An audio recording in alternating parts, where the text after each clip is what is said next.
kuendelea kwa Kiswahili. Nawasubiria. Kama unatupigia simu kwa tatizo la namba ya simu ya M-Pesa, bonyeza 1. Kwa masuala mengine, bonyeza 2. Kwa huduma za M-Pesa, bonyeza 1. Kama umekata salio na kufahamu huduma Na bonyeza halafu mnapitiliza. kwenye huduma za ziada, Yaani hii hela mtairudisha. bonyeza 3. Huduma ya 5G. Nimetoka kuuza mayai 2000 wa ile hivi tu. Ilikuwa vocha ya mjingeti. Kushindwa kupiga simu au kutuma SMS na kutoa taarifa ya simu iliyopotea, bonyeza 6. Kusikiliza tena maelekezo haya, bonyeza nyota.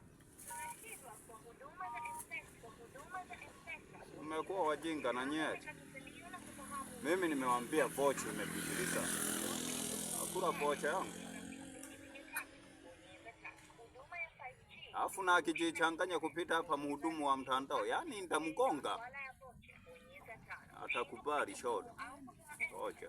Ngoja aje ajipitisha hapa.